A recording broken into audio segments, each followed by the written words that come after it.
warahmatullahi wabarakatuh. Innal hamdalillah nahmaduhu wa nasta'inuhu wa na'udzu billahi min shururi anfusina wa min sayyiati a'malina. May yahdihillahu fala mudilla lahu wa may yudlil fala hadiya lahu. Asyhadu an la ilaha illallah wa asyhadu anna Muhammadan abduhu wa rasuluh. Al-Fatih lima ulid wal khatim lima sabaq nasiril haqqi bil haqqi wal hadi ila siratil mustaqim wa ala alihi haqqa qadrihi wa miqdar azim.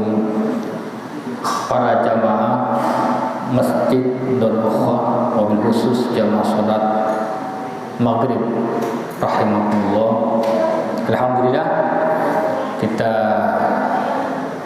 bisa bermuajahah lagi di majlis ta'lim malam Ahad di masjid kita yang kita cintai ini dalam keadaan sehat walafiat. Mudah-mudahan kehadiran kita pada malam hari ini dicatat oleh Allah sebagai amal soleh. Amin ya rabbal alamin. Hadirin sekalian, para jamaah yang dirahmati Allah, mungkin sebagian dari kita informasi sangat viral di media sosial, khususnya di Facebook, tentang Yana, orang Bandung, Yana Suprana. Mungkin ada yang dengar. Jadi Yana ini ceritanya Bapak Ibu menghilang, pamit ya kepada istrinya untuk pergi, tapi ternyata Yana ini bersandiwara terhadap keluarganya, terhadap istrinya di satu tempat yang disebut mungkin Alas Pangeran, Cadas Pangeran. Si Yana ini memarkir sepedanya dan pesan suara kepada istrinya bahwa dia ini lagi dalam keadaan bahaya. Dan anehnya Yana ini memarkir sepeda di situ. Dan bagaimana tiba-tiba Yana ini meninggalkan sepedanya, Allahu a'lam, mungkin dia pakai bis atau mungkin angkutan umum.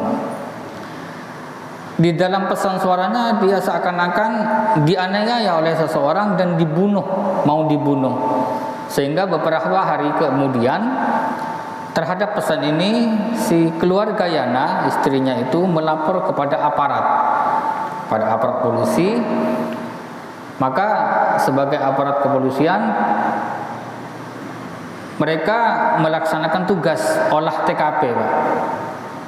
Jadi seakan-akan Yana ini sudah terbunuh di situ dan tidak ketemu mayatnya. Oke lah, para aparat kepolisian melaksanakan sesuai dengan tupoksi tugasnya. Tapi yang menjadi cerita lucu menurut kami, ternyata yang mencari Yana ini bukan hanya dari pihak kepolisian. Ada kuncen, ada paranormal, ada dukun, dan lain sebagainya, Pak. Ada yang mencari Yana ini dengan cara memasukkan rohnya Yana. Masuk, Pak, rohnya Yana. Ditanya, kamu di mana? Dengan suara yang ciri khas orang kerasukan, katanya begitu. Mengabarkan bahwa Yana ada di situ, di dasar sungai. Si dukun juga begitu, sambil komat kamit, mbuh opo sing diwoco. Jadi Yana ini katanya berada di dasar sungai bersama ular kuning. Terus anak indigo juga didatangkan. Jadi Yana katanya masih hidup begini. Tapi ternyata beberapa hari kemudian ternyata Yana ini pulang ke rumah istrinya, mengabari bahwa dia tidak kemana-mana, dia pergi ke istri mudanya ternyata. Saya tidak bisa membayangkan bagaimana perasaannya paranormal dan dukun pada waktu itu. Jatuh, Pak. Ya, jatuh reputasinya pada waktu itu. Sudah kadung rohnya Yana dimasukkan ke dalam jasadnya si perantara itu. Fenomena ini terjadi. Kenapa? Ini nyambung dengan taklim kita bahwa iblis itu, Pak, akan senantiasa dan terus-menerus memanfaatkan bala tentaranya berupa setan untuk menyesatkan manusia. Itu yang sudah sering kami sampaikan. Mengapa orang banyak tertipu dengan tipu daya iblis? Di bulan kemarin saya sampaikan, di antara penyebabnya adalah kebodohan, ketidaktahuan kita terhadap tipu daya iblis itu sendiri. Makanya mengapa dukun paranormal itu dikatakan orang pinter? Mungkin Pak Hadi bisa jawab. Mengapa dukun dan paranormal itu dikatakan orang pinter, Pak Hadi? Pak Hadi mungkin bisa jawab. Karena orang yang datang itu bodoh, Pak. Ya. Bagaimana biar kita tidak terus tertipu dengan hal-hal semacam ini? Bagaimana cara membedakan antara ruqyah syariah, ya, istilahnya ciri-ciri ruqyah, ya, yang syariah, yang syariah, dan ciri-ciri ruqyah yang bercampur dengan perdukunan.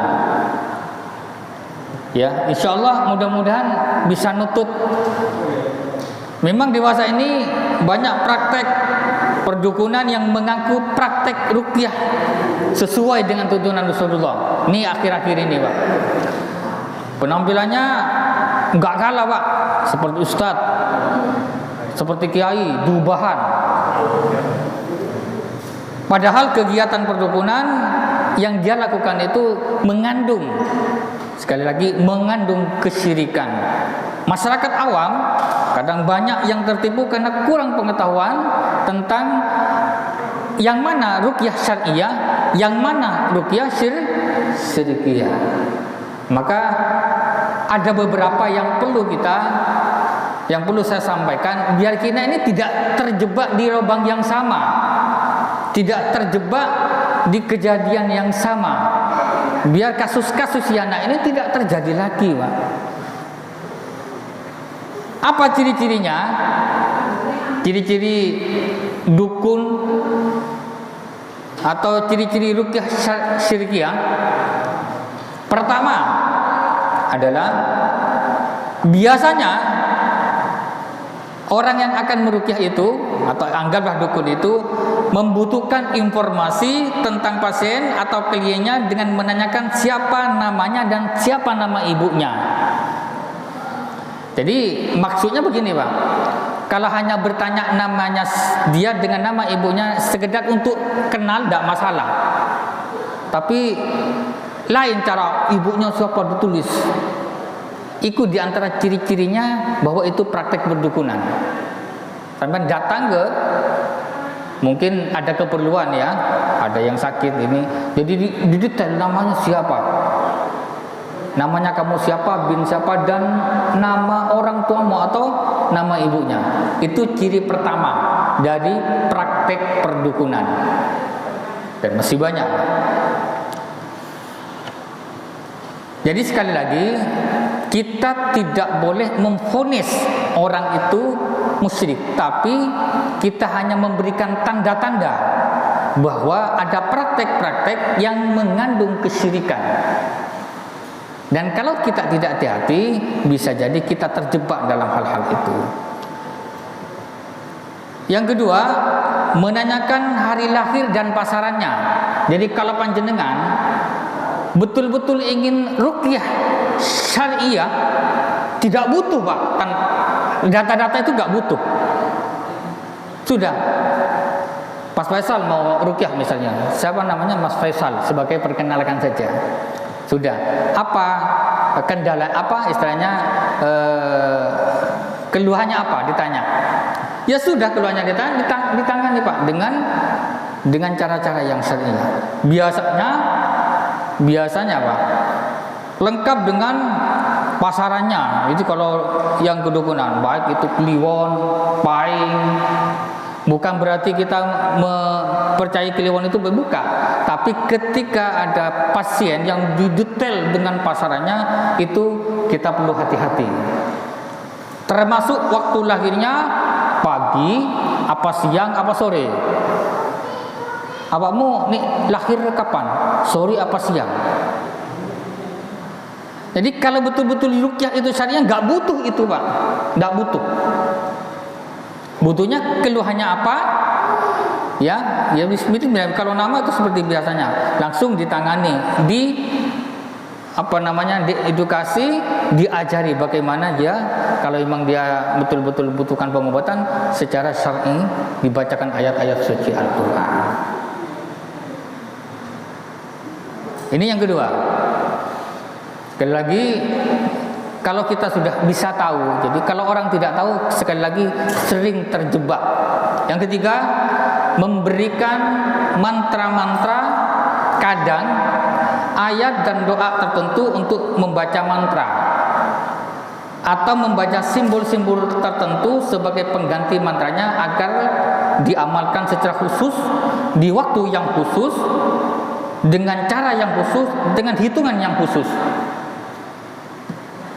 Kalau rukyah syariah itu Pak, panjenengan diajari Al-Ikhlas, terserah sampai mau berapa, mau 2 kali, mau 3 kali, mau 4 kali, kapan waktunya terserah, tidak ditentukan, mau pagi, mau siang, mau sore. Hanya kadang ada waktu-waktu yang afdol, ada waktu-waktu yang utama, tapi tidak diwajibkan di waktu itu. Bacanya juga mantra, kadang tidak dipahami oleh pasien. Jadi itu tanda-tanda yang ketiga. Berarti ini praktek, bukan praktek rukyah syariah, tapi praktek perdukunan. Enggak terjadi, sekali lagi, kasus-kasus seperti yang Pak Yana ini. Ya Pak Dayanya ketawa-ketawa Pak, ngopi Pak di rumah istri mudanya. Barang dukunnya bingung Pak, sing masukkan rohnya. Macam-macam. Jenengan kalau masih penasaran, buka di YouTube atau buka di Facebook, Yana Suprana. Wong sak Indonesia kena prank semua akhirnya ya. Sak jin-jinnya kena prank akhirnya Pak ya. Kasihan, akhirnya yang demo itu Gundurwo, terus Sundel Bolong, demo semua karena kena prank sama Yana itu. Ya. Luar biasa. Tapi kita akan bisa mengambil pelajaran. Yang keempat, di antara tanda-tanda praktek perdukunan itu adalah meminta sesaji, apapun bentuknya, baik kemenyan, bunga-bungaan, buah-buahan, sesaji lah Pak. Tapi kalau ustaznya minta buah, ya bukan itu untuk dimakan, bukan sesaji namanya ya. Buah-buahan, binatang, telur, benda mati dan sebagainya, dan kemudian diletakkan di tempat khusus yang ditentukan. Jadi minta buah harus diletakkan di pojokan kanan omamu. Iya. Buahnya dibuat siapa? Dibuat penunggunya. Karena begitu. Atau hal-hal yang lain berupa tadi makanan-makanan diletakkan di tempat-tempat khusus biasanya. Itu sudah jelas Pak. Itu adalah praktek-praktek perdukunan. Kalau panjenengan menemukan itu, perlu hati-hati. Ya, nih datang kepada ustadz atau yang katanya orang pinter, kalau ada yang ciri-ciri semacam ini, jenengan butuh hati-hati dan istighfar yang banyak. Karena Rasulullah bilang, man ata kahinan, barang siapa yang datang kepada dukun, datang tok kepada dukun, ya, itu sholatnya nggak diterima. Datang tok ke dukun, datang bertanya, bukan datang tok silaturahim nih halal bihalal, nggak masalah Pak. sambutan hari raya, tapi datang dengan tujuan ingin, nah itu sudah jelas. Rasulullah berfirman, Rasulullah bersabda di dalam hadisnya. Jadi meminta sesaji yang keempat ini bentuknya bisa kemenyan, bunga-bungaan, buah-buahan, binatang, telur, benda mati dan sebagainya. Dan yang terbanyak itu biasanya minta apa? Potong, minta kepala ayam. Biasanya dikubur di depan rumah. Ini kalau panjenengan sudah pernah melakukan itu, Pak, ayo kita tobat bersama-sama. Pak Aziz, Ustaz, saya dulu pernah gitu tapi nggak tahu. Kalau nggak tahu nggak ada hukumnya. Sekarang sudah saya kasih tahu, jangan sampai terulang lagi. Jadi ingin menyembuhkan penyakit, syaratnya harus bawa ayam hitam, ya, dengan ciri-ciri tertentu. Nanti baru disembelih, darahnya dibungkus dengan kain putih. Terus kepalanya dikubur di depan rumah. Ini jelas. Di dalam Islam tidak pernah diajarkan hal-hal semacam ini. Maka perlu kita hati-hati. Ya. Yang kelima, memberikan jimat raja, wifik, haikal, banyak isim. Biasanya isinya aneh-aneh, jenengan nggak paham. Kayak kata-kata sandi, kayak ada kode itu. Ya, dengan tulisan Arab. Kadang berbentuk tulisan Arab, Pak. Ada 33J, ya. Benda-benda yang atau bahasa lainnya benda-benda yang dianggap pusaka, potongan kayu, ya. Potongan kayu dianggap ini bawa dibuat jimat, ya.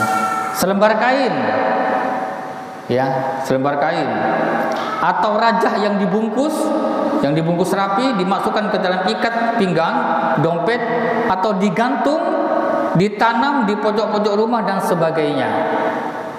Ini jelas dalam Islam tidak pernah diajarkan hal-hal semacam ini.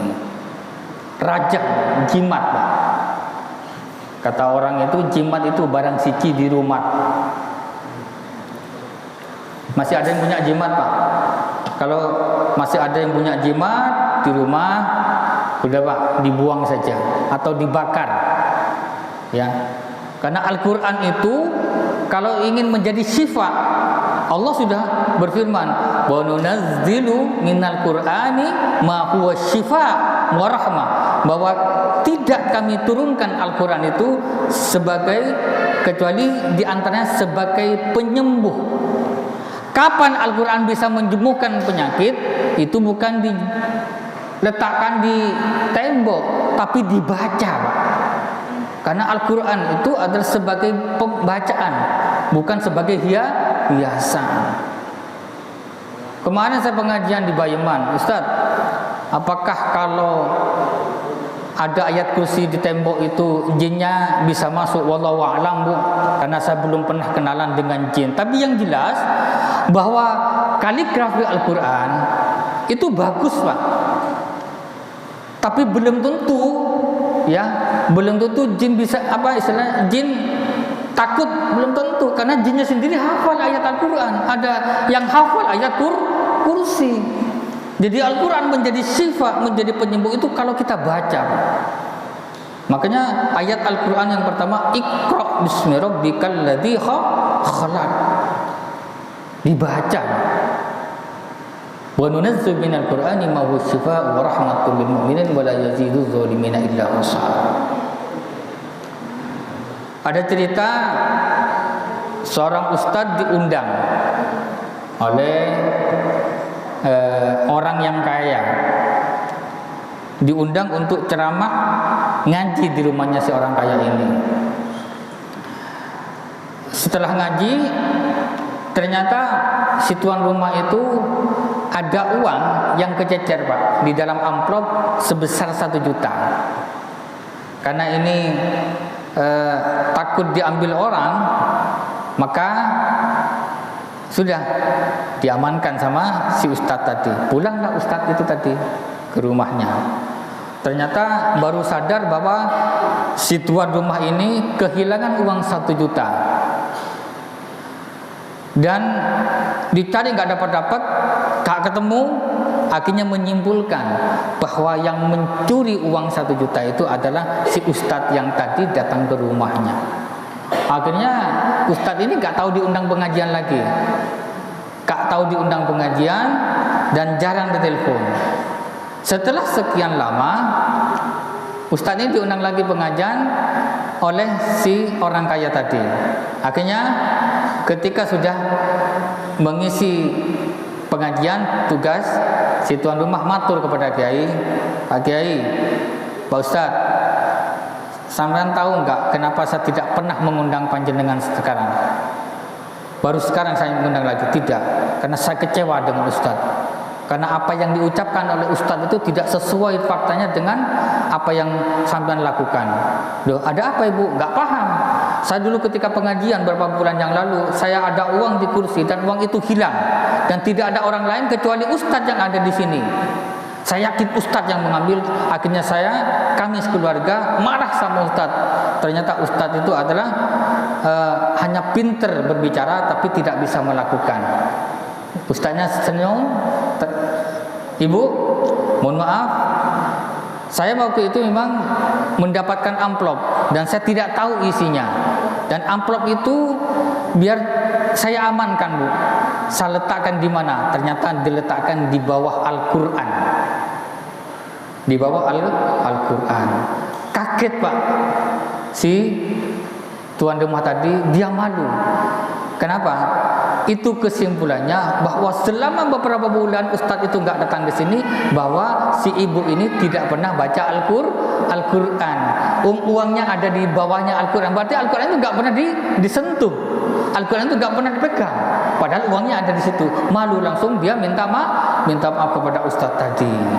Ini, Pak, bahwa Al-Qur'an yang ada di dalam rumah kita, ayo dibaca. Rumah yang sering dibacakan ayat-ayat Al-Quran, disitulah insya Allah jin-jin yang kafir tidak berani masuk ke dalam Al-Quran. Sebanyak apapun ayat-ayat Al-Quran, kalau hanya ditempel di dinding, Pak, ini hanya hiasan, Pak, jin tetap masuk, Pak.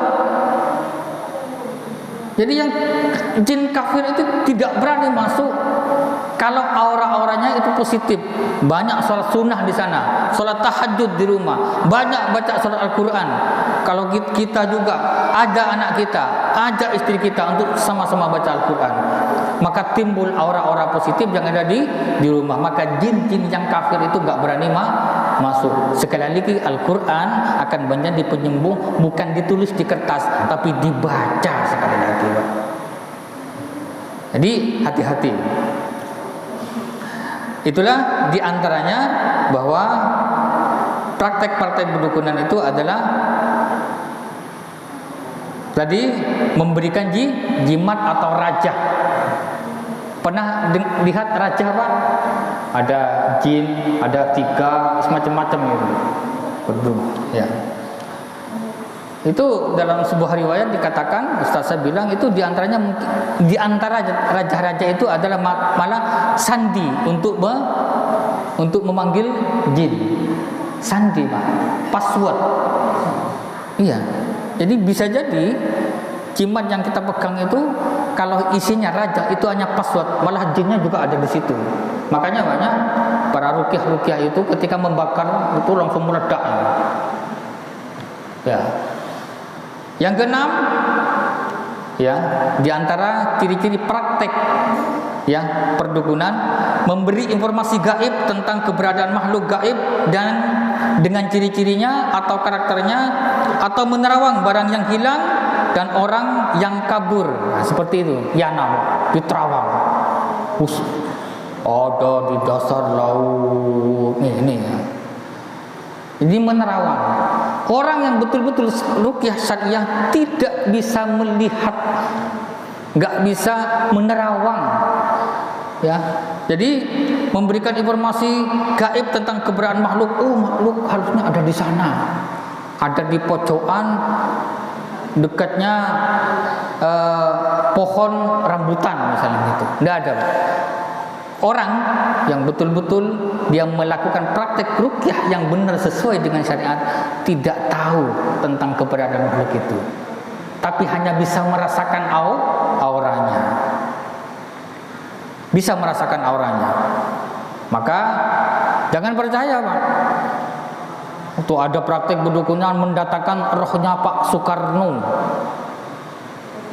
Dibodohi sampai itu. Enggak ada, Pak. Roh orang yang sudah meninggal itu sudah di hadapannya Allah langsung, Pak. Gak bisa berkomunikasi dengan manusia. Kok bisa didatangkan rohnya Niko Ardila? Barangkali ada seorang penyanyi namanya Reza, Niko Ardila dipamiti katanya, didatangkan rohnya. Jangan, Pak. Jadi hal-hal semacam ini, kenapa orang banyak percaya? Sekali lagi saya katakan bahwa orang tertipu dengan dengan tipu daya iblis itu karena ketidaktahuan atau kebodohan. Mungkin bisa dipahami sampai di sini. Oke. Jadi memberikan informasi gaib. Ciri-cirinya seperti apa? Ciri-cirinya makhluk halusnya tinggi besar, rambutnya hitam seikal. Nah, seperti itu pokoknya lah. Sampai bisa gambarkan sendiri lah. Yang ketujuh, biasanya praktek pendukunan, si dukun ini menunjukkan bahwa dirinya punya kekuatan gaib. Punya kekuatan gaib. Atau mungkin apa ya, kalau orang ngarane sekarang tenaga dalam, mungkin saya nggak tahu gitu ya. Saya baru tahu kalau ada tenaga luar, ada tenaga dalam gitu. Ya. Katanya bantuan Allah langsung. Ya, khaddam malaikat atau bantuan jin. Ya, tenaga dalam, kebatinan, transfer energi positif atau membuang energi negatif. Ini juga hati-hati. Ini juga hati-hati. Ya. Standar keimanan seseorang, keberagaman seseorang itu adalah Rasulullah. Rasulullah. Rasulullah itu berdakwah di kota Taif. Itu luka, Pak.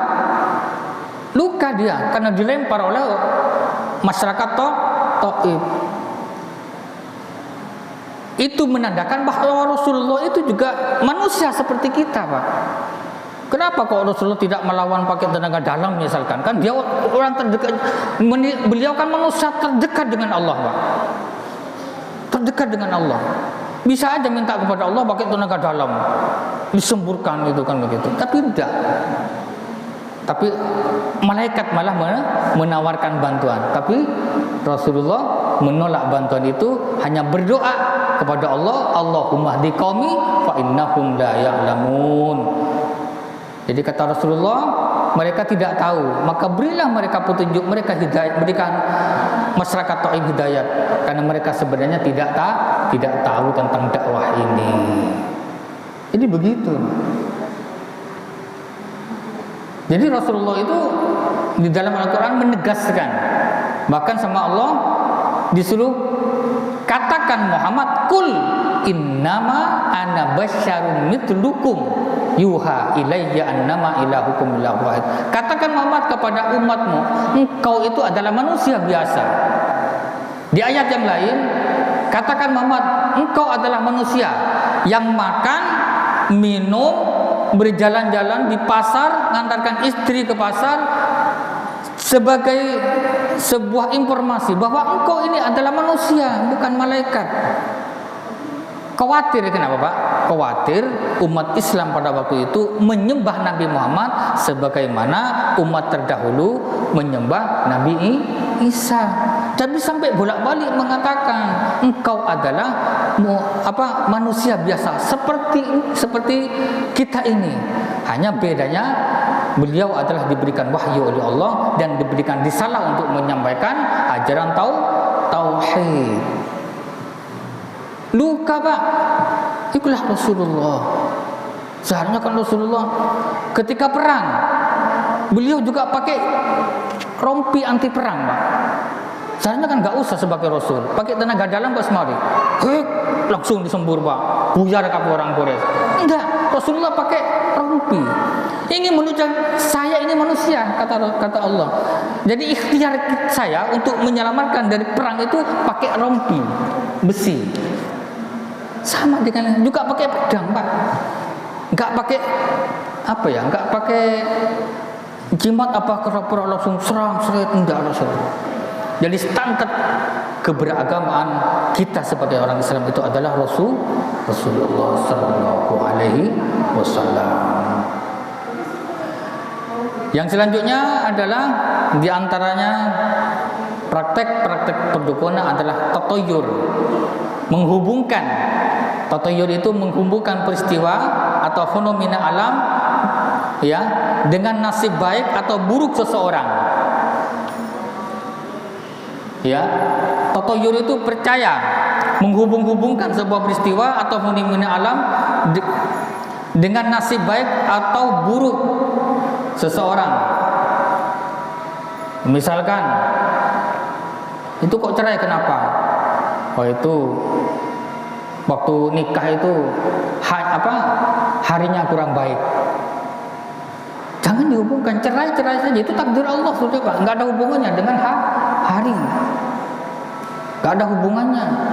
Jadi tatoyur dalam bahasa Arabnya tatoyur itu kalau dulu percaya dengan suara-suara burung, gitu. Tatoyur itu sebenarnya, tapi pada intinya adalah menghubung-hubungkan. Seperti seorang dianggap nasibnya sial karena dia punya rumah tepat di pertigaan yang sering disebut rumah tusuk sate. Tidak ada hubungannya sebenarnya.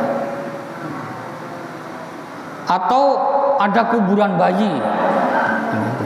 Makanya kalau di perumahan ini pertigaan pas tusuk sate kok biasanya nggak ada yang laku. Tapi Pak Thohir ternyata beli itu Pak. Gak apa-apa itu Pak Thohir. Iya, Mas Thohir itu kan tusuk sate Pak. Iya, tusuk sate. Tapi alhamdulillah selamat ya. Jadi ya mungkin juga ada baiknya ya. Ya kalau pas jalannya jalan besar ya. Ini kan ada kemungkinan nih mobil itu pas ngomongin ngantuk. Ya langsung nyelonong aja kan begitu.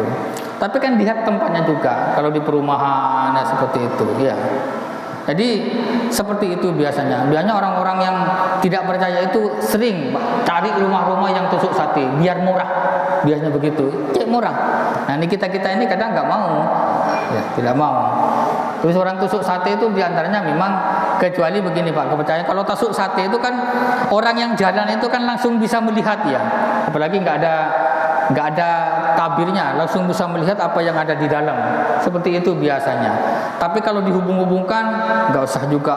Nasibnya sial gara-gara di tusuk sate itu anaknya sering sakit gara-gara rumahnya aja tusuk sate, nggak ada hubungannya Pak. Sakit aja itu takdir Allah. Ya. Orang yang tidak tusuk sate juga ya banyak yang sakit. Ini tatoyur namanya. Jadi yang 9 adalah tatoyur. Yang ke-10 menggunakan media manusia atau barang untuk berhubungan dengan makhluk gaib atau untuk memohon bantuan gaib. Ada yang dengan media air untuk melihat pelaku kejahatan atau istrinya untuk kerasukan jin ditanyai apa yang diperlukan. Ini pakai media. Jadi orang katanya sih roh dimasukkan ke orang lain, nanti akan cerita. Seperti Yana. Ditanya Yana, kamu di mana? Ya yang mewawancarai juga pakai bismillah. Bismillah. Ketemu itu. Akhirnya apa yang terjadi setelah Yana ketemu? Ya, kita akhirnya percaya bahwa selama ini banyak di antara praktek-praktek itu adalah hanya membual dan banyak kebohongan. Sayangnya kita banyak yang masih percaya. Hati-hati Pak, karena ini berkenaan dengan tauhid kita Pak. Berkenaan dengan tauhid kita. Ya untungnya kita masih bisa belajar sedikit-sedikit walaupun tidak tuntas. Ya. Jadi menggunakan binia manusia sekali lagi untuk berhubungan dengan makhluk gaib. Jadi makhluknya dimasukkan makhluk gaib itu. Siapakah penunggu pohon itu dimasukkan ke orang lain. Tidak boleh, itu namanya mendolimi Pak. Mendolimi tidak boleh. Ya. Yang 11 adalah menggunakan benda-benda bekas pasien atau Kelainnya, benda pusaka untuk tolak hujan atau tempat khusus sebagai syarat dalam ritualnya mengundang bantuan jin. Menggunakan benda-benda bekas pasien. Kepingin kak hujan, katoi panitianya dijemur misalnya begitu. Itu kayak apa kok esok saya pakai panitia. Ya mohon aja kepada Allah, ya. Apalagi masalah hujan, ya. Hujan itu kan rahmat dan kasih sayang, yang enggak usah ditolak lah. Jadi yang ke-11 adalah menggunakan benda-benda bekas pasien atau kliennya. Bahkan saya pernah dengar juga kalau pedagang itu Pak, kepengen laku yang ada kuah-kuahnya seperti macam-macam itu, benda-benda bekas pakainya si pedagang itu kadang dicelupkan ke dalam apa namanya? Ke dalam dagangannya itu. Naudzubillahi min dzalik. Katanya begitu. Kalau saya sih belum pernah melihat. Tapi teman saya pernah cerita katanya begitu. Jadi barang-barang jeruan itu diletakkan di dalam dagangannya. Kalau dia jualan soto mungkin diletakkan di kuahnya. Pantesan kok enak gitu loh ya. Makanya Pak Hasan itu kok bolak-balik tuh kunung soto nung. Ya, naudzubillahi min dzalik. Hanya untuk mencapai sebuah tujuan tapi menghalalkan segala cara. Ya. Yang selanjutnya, Bapak Ibu sekalian, melakukan sihir atas permintaan orang lain atau menunjukkan kemampuan sihirnya seperti menusuk hidungnya dengan paku tanpa luka. Minum air aki misalnya, tak popo. Itu dukun Pak kalau seperti itu. Kalau dia ruqyah syariah enggak semacam itu Pak. Enggak semacam itu. Iya. Rasulullah saja adalah minum yang baik Pak. Minum yang baik halalan thayyiban. Enggak pernah minum-minum ditunjukkan di depannya umatnya, minum-minum yang tidak istilahnya yang mengandung sesuatu yang memabukkan, tidak. Itu berarti bahwa Rasulullah ingin mencontohkan kepada kita. Sekali lagi, melakukan sihir atas permintaan orang lain untuk menunjukkan kemampuan sihirnya, seperti menusuk hidungnya, disilet, set, enggak luka, set, enggak luka, bisa begitu ya. Itu hati-hati. Dan sayangnya mereka menunjukkan bahwa itu karomah.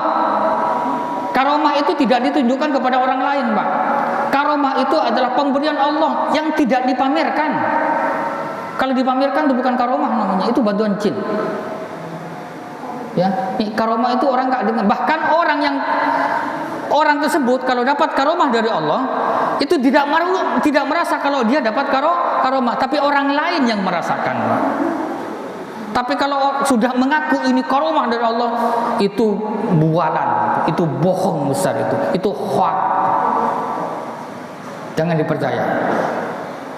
Maka dari itu hati-hati Pak, daripada kita tergelincir. Yang selanjutnya adalah mencabut sihir atau mengeluarkan benda-benda sihir dari tubuh pasien seperti paku, tulang, pecahan kaca, rambut dan sebagainya, meskipun dengan menggores tubuh pasien tetapi tanpa keluar darahnya. Ada Pak yang sampai masuk jarum, tapi biasanya itu pakai operasi. Ada sihir semacam itu, sihir ini ada. Tapi mengeluarkannya itu biasanya langsung dari ilmu kedokteran dan kesehatan. Dan yang ke-14, melakukan pemagaran atau pembentengan gaib terhadap orang, terhadap barang, terhadap rumah atau tempat usaha agar tidak ada gangguan dari makhluk gaib. Ya dipagar dengan ritual-ritual tertentu. Cara memagar rumah sekali lagi dengan memperbanyak membaca Al-Quran.